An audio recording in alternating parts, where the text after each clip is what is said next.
Buenos días, mi nombre es Federico Muñoz Zapata de la Universidad de Matehuala. La materia se llama Derecho Administrativo 1, impartida por el licenciado Martín Salatiel Sandoval Esqueda. Lo que vamos a ver es un análisis comparativo sobre el contenido de la reforma constitucional de la Ciudad de México. Puntos importantes. El primero de ellos dice que sea como las demás entidades. Ya no será un solo distrito federal, sino la ciudad capital. Las delegaciones se convertirán en demarcaciones territoriales gobernadas por alcaldías.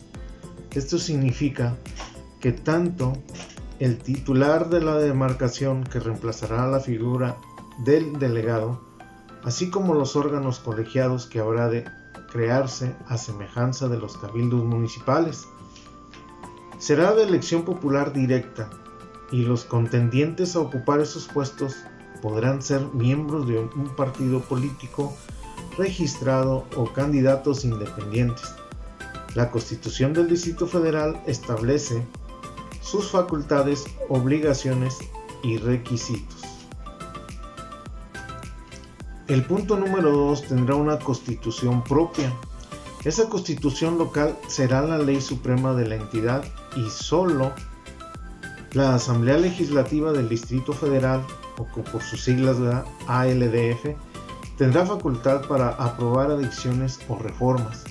Como ocurre actualmente, las otras 31 entidades del país, donde son los congresos locales quienes deciden la modificación que habrá de realizarse en sus constituciones estatales.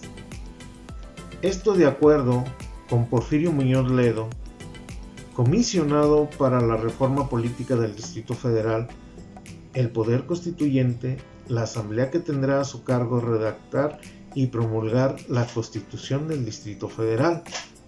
Podría ser la propia Asamblea Legislativa en el 2015, o en caso de que la Constitución en el 2014, una asamblea proporcional, es decir, una que utilice los distritos electorales actuales para definir a sus integrantes.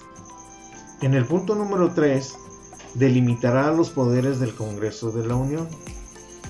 Al Congreso de la Unión le correspondería legislar en materia de coordinación de la zona metropolitana con urbana, de acuerdo a lo que establezca la Constitución local.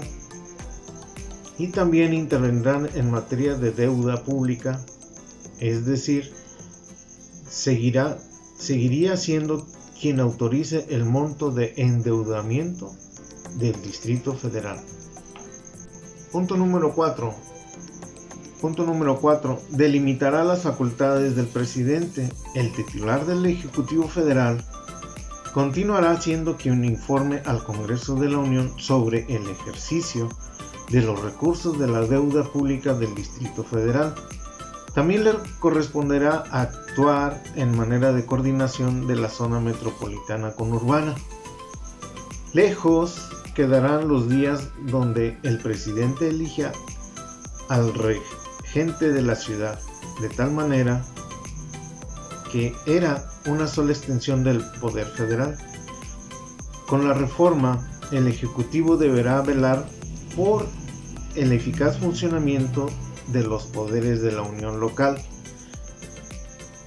por lo que perderá algunas facultades, como el nombramiento o destitución de algunos servidores públicos, tal y como aparece en el artículo 89 constitucional. El punto número 5 y último viene siendo un poder judicial sólido. Con la legislación actual, las designaciones de los titulares de la Secretaría de Seguridad Pública y de la Procuraduría General de Justicia, Asamblea del Distrito Federal, que hace el jefe de gobierno, requieren ser rectificadas por el presidente de la República. Asimismo, los magistrados del Tribunal Superior de Justicia del Distrito Federal son designados por el Ejecutivo y Legislativo locales, con base en lo que se establece la Constitución Política de los Estados Unidos Mexicanos. Con la reforma, la Constitución del Distrito Federal establecerá las condiciones para la reformación, permanencia o ingreso de los integrantes de ese poder. Hasta aquí es parte de lo que se les quiere dar informar, ¿verdad?, sobre el análisis, y dándole las gracias de antemano.